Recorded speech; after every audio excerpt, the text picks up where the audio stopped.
आज की वीडियो में क्या क्या है आप सबसे पहले यह मुलाहिजा कीजिए। 4 नस्लों का यह सियासी सफर दुनिया का अनोखा वाकया है। आपने अक्सर देखा होगा जहां म्यूजिक बजता है वहां मौजूद लोगों की टांगे और पांव थरकने लगते हैं।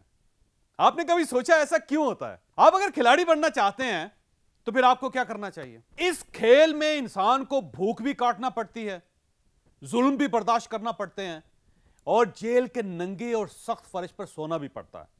मैं हूं जावेद चौधरी और आप देख रहे हैं माइंड चेंजर। एक साल में हमारे साथ 12 लाख से ज्यादा लोग जुड़ चुके हैं। अगर आप अभी तक इनमें शामिल नहीं हैं तो आप हमारे चैनल को सब्सक्राइब कर दीजिए और मेहरबानी फरमाकर घंटी के इस निशान को हल्का सा छू दीजिए।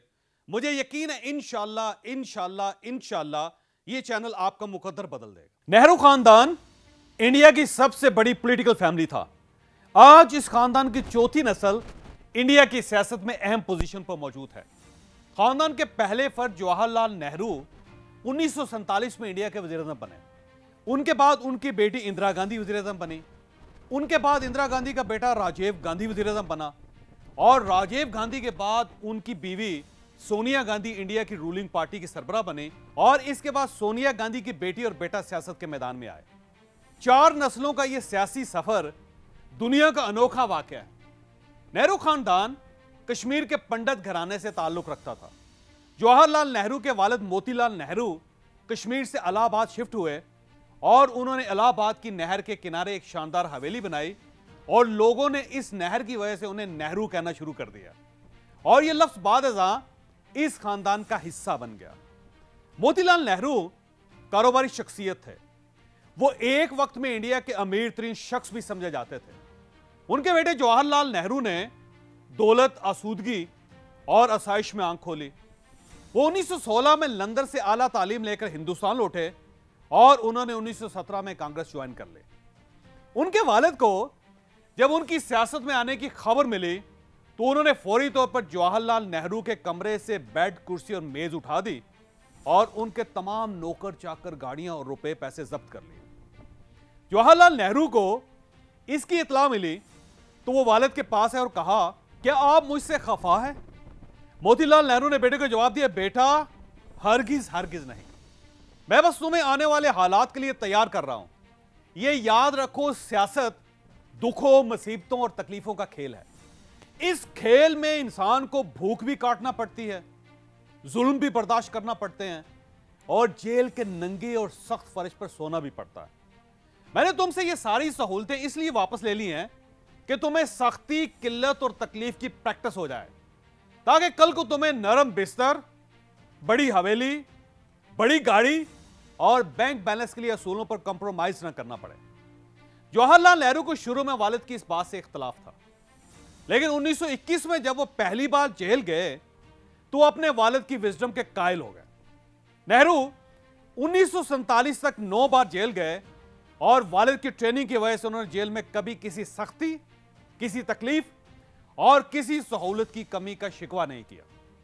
महात्मा गांधी ने 1930 में जब गैर मुल्की मसनूआत के बाइकाट का ऐलान किया था तो नेहरू ने पहली बार सूती कपड़ा पहना और इसके बाद मरने तक हाथ से काते हुए सूत के कपड़े पहनते रहे। नेहरू कहते थे उनके वालिद ने उन्हें सियासत के 5 असूल सिखाए थे।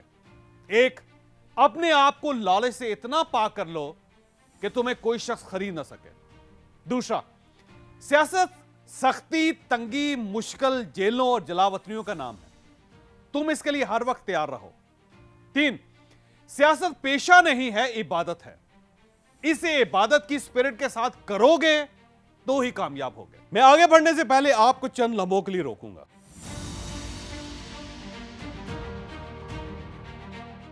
आपने नूर मुकद्दम केस सुना और पढ़ा होगा। इस केस में एक अरबपति खानदान के लड़के जाहिर जाफर ने अपनी गर्लफ्रेंड को कत्ल करके उसका सर उतार दिया और इसके बाद यह लड़का और इसका खानदान कहां है? ये जेल में है और तमाम रिश्तेदार और दोस्त मुंह छुपाते फिर रहे हैं। मैंने अपने कानों से जाहिर जाफर की वालदा को यह कहते हुए सुना था, हमने अगर अपने बेटे की सही परवरिश की होती तो हमें आज यह दिन ना देखना पड़ता। बच्चों की परवरिश यह वालिदैन की जिंदगी का सबसे बड़ा टास्क होता है और हम 25 सितंबर को लाहौर में इस पर सेशन कर रहे हैं।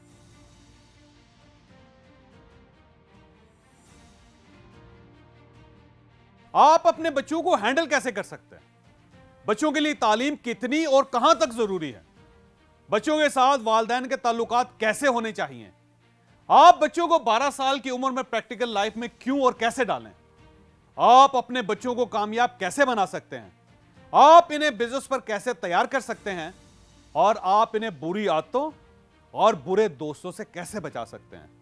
तो हमें ज्वाइन कीजिए 25 सितंबर को लाहौर में। हम इस सेशन में मियां बीवी और बच्चों के लिए एक खसूसी पैकेज ला रहे हैं, और आप अगर हमारे पुराने साथी हैं तो आपके लिए भी एक ऑफर मौजूद है।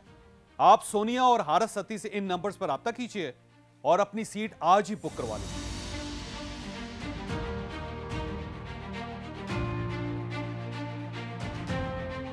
हम अपनी स्टोरी की तरफ वापस आते हैं।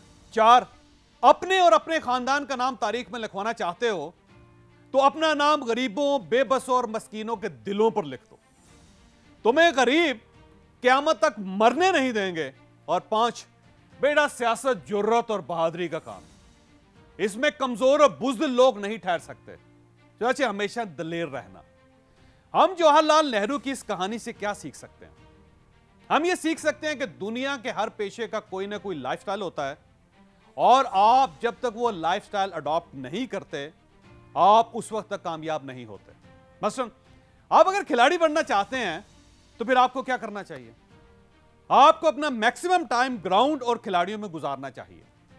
आप अगर डॉक्टर बनना चाहते हैं तो आपको अपना मेजर टाइम डॉक्टर्स, अस्पतालों और मेडिसिन को देना होगा। और आप अगर बिजनेसमैन बनना चाहते हैं तो आपकी आंख कहां खुलनी चाहिए और कहां बंद होनी चाहिए? बाजार, मंडी, मार्केट और स्टॉक एक्सचेंज में। आप ये बात पल्ले बांध लें। आप अपने बच्चों को जो भी प्रोफेशन देना चाहते हैं या आप खुद जो भी पेशा अख्तियार करना चाहते हैं, आप बस उस पेशे, उस प्रोफेशन के माहौल में उतर जाएं, आप उसके लाइफस्टाइल को अडॉप्ट कर लें, आप इंशाल्लाह कामयाब हो जाएंगे। हम सब जिंदगी में एक गलती करते हैं, हम घर में बैठकर मछली पकड़ने की कोशिश करते हैं, बेडरूम के अंदर पतंग उड़ाना चाहते हैं, और यह जाहिर है मुमकिन नहीं है। आपको अगर मछली पकड़नी है तो आपको दरिया या समंदर पर जाना होगा, और आप अगर पतंग उड़ाना चाहते हैं तो आपको छत पर चढ़ना होगा। माहौल इसको कहते हैं। आपने अक्सर देखा होगा जहां म्यूजिक बजता है वहां मौजूद लोगों की टांगे और पांव थरकने लगते हैं। आपने कभी सोचा ऐसा क्यों होता है? क्योंकि अब माहौल में म्यूजिक है और यह म्यूजिक वहां मौजूद हर शख्स को मुतासर कर रहा है। आप भी जो बनना चाहते हैं या अपने बच्चों को जो बनाना चाहते हैं, आप मोतीलाल नेहरू की तरह अपने बच्चों को और जवाहरलाल नेहरू की तरह खुद को वो माहौल दे दें। आप चंद माह में वैसे हो जाएंगे। अगर आपको ये वीडियो पसंद आई तो आप इसे किसी न किसी के साथ जरूर शेयर कीजिएगा। ये इंशाल्लाह किसी न किसी का माइंड और फिर मुकद्दर जरूर चेंज करेगी।